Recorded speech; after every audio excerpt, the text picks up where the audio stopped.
Welcome to Talking Wanderers. My name is Nick Jackson, and with me today to discuss affairs at the Reebok are Mark Isles and Gordon Sharrock. Right, Mark and Gordon, where's it all going wrong for Wanderers? Was it really as bad as it looked? And we saw it on Match of the Day on Saturday, was it? It was worse live, Nick. I've got to be honest with you. Yeah. First half, it was awful. I've not seen defending like that at any stage this season, and we've seen some pretty bad stuff. I've got to be honest with you, but it picked up second half. I think they got the boot thrown in at half time, but I think if you give a team like Chelsea that sort of start, you're just totally suicidal, and the team as a whole is defending terribly. There were mistakes left, right, and centre. People weren't picking up markers, runners. You know, there was gaps acres wide for people to run into, and it's a sorry state of affairs at the minute. Defensively, the team's all at sea, and you know there's obviously a lot of work to do, really. It just seems that if it can go wrong, it will go wrong at the moment, and I think that's that's just the general feeling that you get when you're in when you've had a start like this and you're struggling for points and you're struggling to not concede. That if it can go wrong, it will go wrong, and that seemed to happen on Sunday, because you had that situation where you had a Chelsea side that can once they get the bit between the teeth can score for fun, and you had two players there for different reasons who were motivated to do particularly well, and that was Frank Lampard, after all the furore about what he's been involved in, and Daniel Sturridge coming back to the Reebok. Do you think there's an element of defeatism about them? Bearing in mind there's all this hoo-ha about the fixture list. You know, they played all the top clubs in the first 7 games, etc. Conceded a huge amount of goals. Do you think they've effectively? You get the impression from when you see those clips of how they played against Chelsea that they've almost given up. Think, right, we'll write these off. We'll just wait till after the international break and start again afterwards. Do you think it's a good point, to be honest, Nick. Yeah, I mean, I think any right-minded fan will see the opponents they've had the first 7 games or so, taking out QPR and Norwich, and say, we do well to get points from them at the start of the season, but what they want is a performance or something with a bit of backbone to it, and really, barring a little bit against Manchester City and the odd 20-30 minute spell here and there, they've got nothing. And yeah, you're right, it seems as if it's almost been jocked off and say we'll start our season against Wigan. I think everybody looked towards that Norwich game as one that 3 points is almost guaranteed, and I think Norwich caught Bolton on the hop there, and the performance just wasn't forthcoming, at least until the second half. So they've been caught cold, and they've given themselves a lot of work to do now to try and get things back on an even keel. Whereas and with the supporters maybe in a bit of a negative frame of mind now as well. It's not nice. Yeah, I think that, bearing in mind, had they got the result that really they were looking for against Norwich, the situation wouldn't look anywhere near as grim as it does now. And that really was the one. Everybody knew before they started the season that the fixture list had dealt them a bum hand.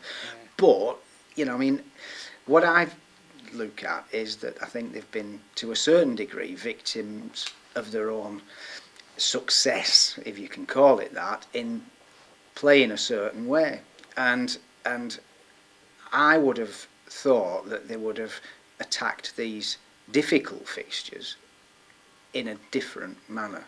It's not so much, as Mark alluded to there, the fact that they lose them, it's how they lose them.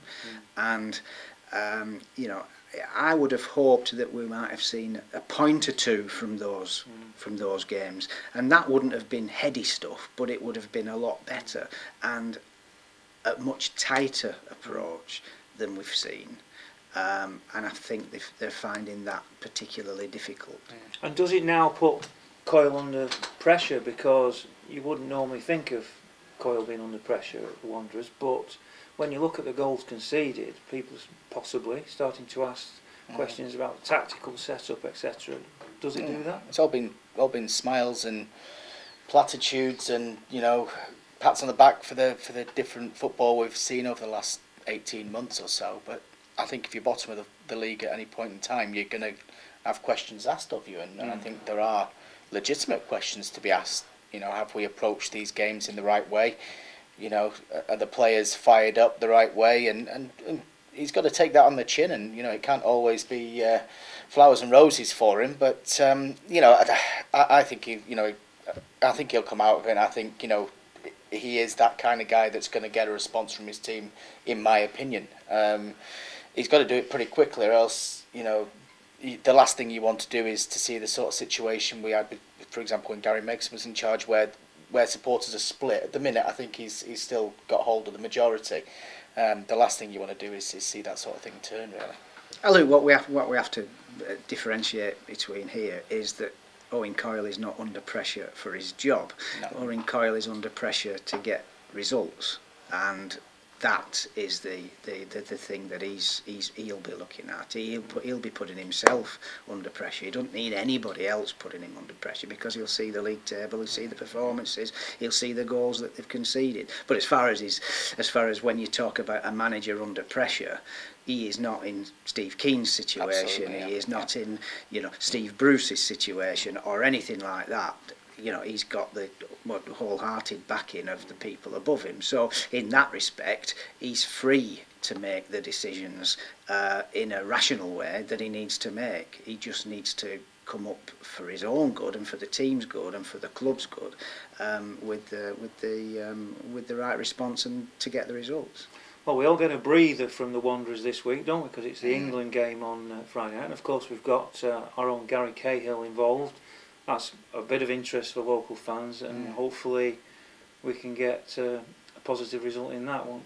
Well, I mean, the big thing there really is that Capello's chosen to exclude Ferdinand and Les Scott, and Gary Cahill's right in there at the minute, and you know, he's done all this whilst playing in a back four that's doing not exactly top of the list, are they? But he's obviously impressed him on a personal basis, and you know, it's fantastic to see, you know, a Bolton Wanderers player playing at that level and going into what we hope now will be a European Championship the next summer as well.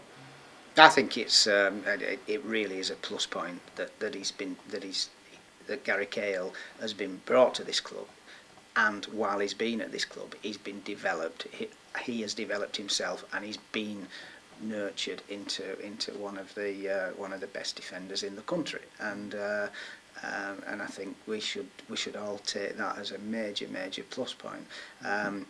He'll be going away there. He can get. Obviously, Bolton's situation won't be worrying him while he's away. You know, hopefully when he comes back, we'll get a performance out of him that shows that he's an England defender, and that he'll be able to get some of that rubbing off on the rest of the back four, which is desperately needed at the moment. The problem is, you could argue, he can't defend for Bolton on his own, can he? He's got no, he can't. Other people have got to step up. And he needs people around him to put the performances in as well. And that's not just the back four. That's the people that's the players in front. That's the midfield people as well. And even if you want to take it to the extreme, you know, you as managers will always tell you, you defend from the front. So you know, it's hopefully he comes back in the right frame of mind, and that things for us all, and for the club in particular, start taking a turn for the better. Well, here's hoping. Thank you, Mark and Gordon. Thank you for logging on to Talking Wanderers. Join us again next week when we'll be looking forward to the Wigan game following the international break at the weekend.